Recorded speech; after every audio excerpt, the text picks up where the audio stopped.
For our CIS 300 group project, our group has been tasked with creating a presentation on creating solutions to Hazard Coffee Company's issue. Our group includes myself, Connor Dunlop, along with Aaron Buckman, Reese Higdon, and Curran Katie. I will be leading the introduction and conclusion sections of this presentation, while Curran will follow me and lead the problem statement for the presentation, and Aaron and Reese will be handling the recommendations that we gave for Hazard Coffee Co. Hazard Coffee Company is a coffee shop located in Hazard, Kentucky, and they're a locally owned small business whose owners are Stephen and Maggie Prosser. They've been open for a little over 2 years now and have recently begun roasting their own beans as well as looking for expansion opportunities. Our group is Lionheart Consulting, and we have been tasked with solving Hazard Coffee Company's issue of maintaining their consistency during company growth. The key to successful expansion is to maintain a standardized quality across the board for your company, even when you're expanding, adding new employees, or even offering multiple locations. And we really believe this is paramount to Hazard Coffee Company's success. So our focus is keeping our brand and products dependable to retain customer loyalty. And we believe we can do that with a few type of ways. And this is kind of leading into what we believe is the main problem with that Hazard Coffee Company is facing, which Kern will be talking on about in the next slide. Hello, everyone. My name's Curran Kade. Thank you for joining us today. I'm here to talk about the current challenges and opportunities faced by Hazard Coffee Company, kind of as they navigate through this, what I think is a super exciting phase of growth. I'll start this right off by referencing an article that I found really interesting that I read. Read it on Citron Cooperman. It was written by Mark Fagan, titled "The Insights on the Food and Beverage Industry in 2023." So the food and beverage sector is, really experiencing this unprecedented kind of growth, with an exception to, years we saw from the pandemic, as you can see, in this bottom right over here. Um, with an exception to those years we saw from the pandemic where demand was kind of all over the place, overall demand within this sector has been on a continuous rise. This kind of really places some unique demands and constraints on businesses like Hazard Coffee Company. This surge in demand aligns with our company's current challenges in managing consistency amid rapid expansion. So, that being said, let's delve into some of the more fine details. Just to recap this problem statement, Hazard Coffee Company has been experiencing super remarkable growth in the recent years, both in terms of their menu offerings and their customer base. However, this success has brought forth a really unique set of challenges. The company is currently grappling with the task of maintaining consistency amidst this, really rapid sort of expansion, like I mentioned earlier. That increased demand that we've been talking about, fueled by a really diverse menu and a growing customer base, has posed challenges in things like managing inventory or scheduling staff, um, and even accurately forecasting the demands of their perishable food on hand. Um, so to provide some background on some more crisis specific things, the company has actually recently moved into a larger building to accommodate their expanding operations. The surge in customer count has outpaced the company's ability to effectively handle this growth. In another article that I read, it was titled Restaurant Operations Management: Today's Challenges and Solutions by Savor Eat. That's who it was written by. It highlighted that businesses expanding their menu offerings, they often face particular challenges in maintaining operational efficiency. So, Hazard Coffee Company's introduction of new items such as caffeinated teas, burger bowls, and charcuterie boxes resonates with these industry trends that are discussed within this article. While these additions have been really well received, they have created a really delicate balancing act for the company. For example, there has been an impact on consistency and reliability. Maintaining the consistency and reliability that Coffee Company is known for has become a significant challenge. The fluctuations in customer traffic, coupled with the introduction of new menu items, has made it challenging to predict the demand accurately. And this unpredictability really affects various aspects of their operations, from managing inventory levels to scheduling staff, like we mentioned earlier. So, to complicate matters even further, those slow days that the company has, they really need to make sure they strike a good balance to ensure that they meet that demand that they're facing without having any too much excess waste. So, all that being said, in conclusion, Hazard Coffee Company finds itself at a really crucial juncture, navigating the complexities of growth and maintaining its reputation for consistency and reliability. By addressing these challenges head on and implementing strategic solutions, the company can not only overcome the current obstacles, but also emerge stronger, more resilient, and better equipped for sustained success. Thank you. And now I'll turn it over to the recommendations.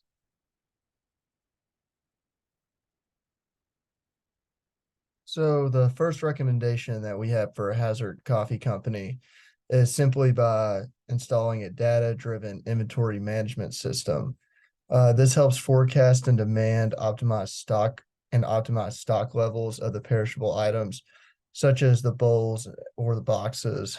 So the implementation of this type of inventory system first starts off with researching and choosing the one that best fits with the company's size and its needs. And in order to accomplish this, Hazard Coffee Company will need to gather all the past data, such as just the scales of their sales and the monthly traffic. Hazard will also need to account for the big differences due to seasonal variations and local events that could affect customers. Hazard also needs to constantly look over the stock levels when necessary. And something we found is just in order to accomplish establishing a data-driven system, Hazard will need to implement forecasting tools. And we just found this quote on LinkedIn. Forecasting tools can help you plan and optimize your inventory levels and replenishment strategies, such as reordering quantities and the safety of your stock and the lead time. So that would just really help them out. So the costs and benefits of recommendation one. This recommendation has many long-term benefits, but will not be beneficial in the beginning. Cost of the software could play a huge factor in whether this investment will be used or not. And the task of training employees and having them take time from work to use this new software. That's one of the kind of the bad things in the beginning, but it will pay off. So the benefits after these tasks have been accomplished are as followed. There will be minimal wasted product and improved profitability through efficient inventory management. This allows the company to stay consistent with their customers while also not losing money from tossing out expired inventory. And another great benefit of a data-driven inventory system, according to Easy Stock, is data-led solutions offer real-time inventory visibility, empowering one to make timely decisions and swiftly respond to market changes. So recommendation two that we came up with is establishing a dynamic staff scheduling system. This system will allow the company to effectively manage the staff. Implementation of this would require the company to gather the historical sales data as well as monitoring daily foot traffic.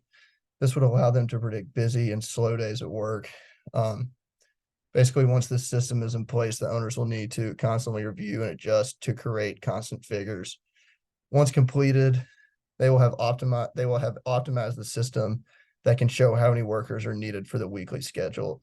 This is good for workers requesting off or requesting a shift or swapping shifts. This makes it all very easy and compact. Yeah, hello. My name is Aaron Buckman, and I'm going to pick up off on where Reese did last left off on.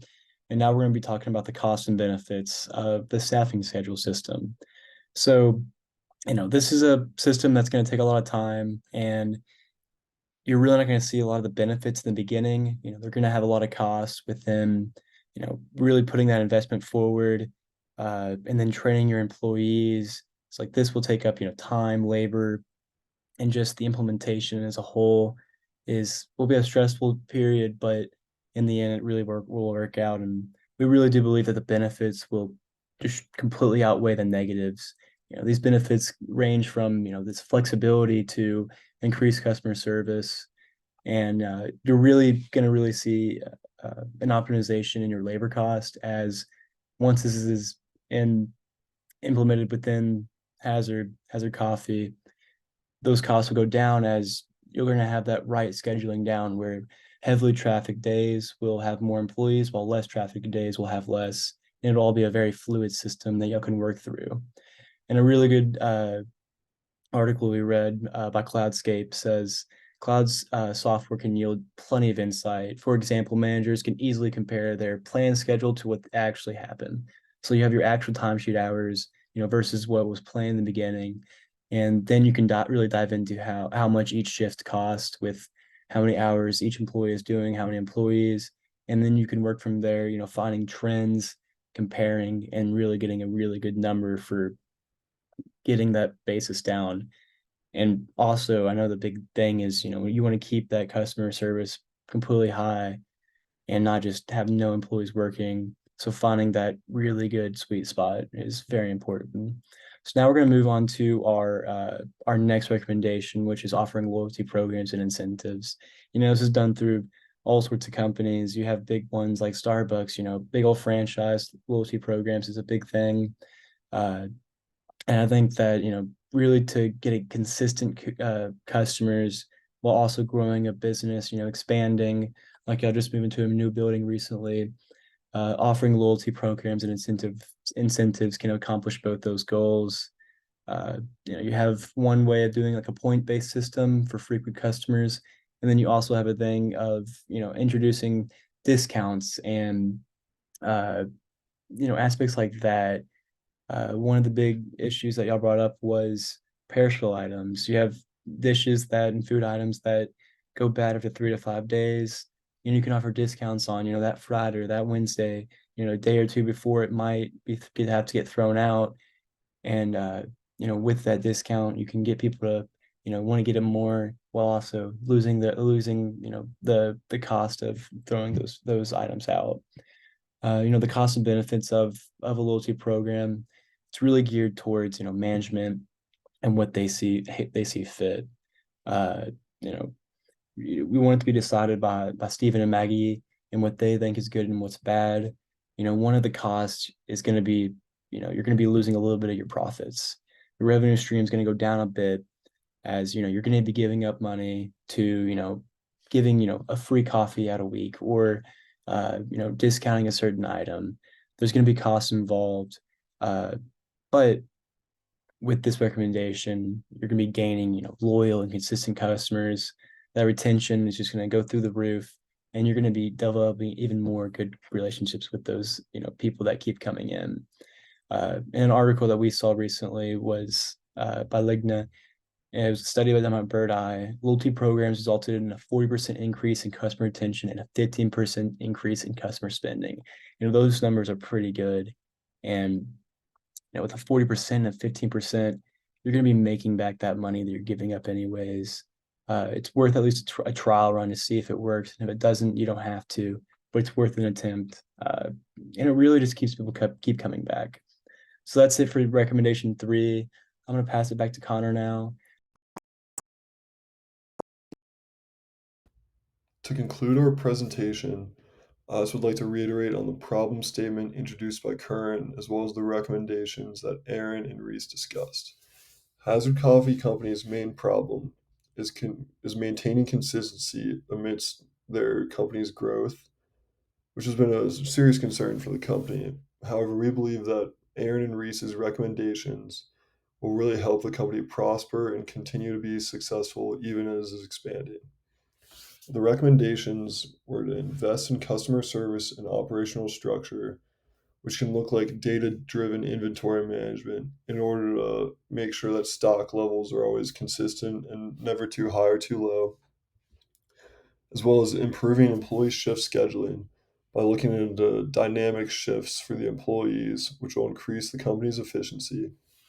In addition to these two, we believe that creating a loyalty program so that customers who are always showing support and coming in and loyal to Hazard Coffee Company can receive rewards and incentives to motivate them to keep coming back and telling their friends and family about it, which will in turn increase foot traffic. Hazard Coffee Company shows a lot of promise as a growing company, in our opinion, is Lionheart Consulting. We believe that their established business plan and their customer base that has been very loyal throughout the whole interaction are some of the key points of this company that make it so successful. We believe that with our recommendations and their strong business and strong loyal customers, that we will be able to improve consistency and customer satisfaction overall, and in turn improve Hazard Coffee Company as an organization as it continues to grow. Here are the citations for the introduction and conclusion sections. Here's the citations for the problem statement. Here's the citations for recommendations 1, 2, and recommendation 3.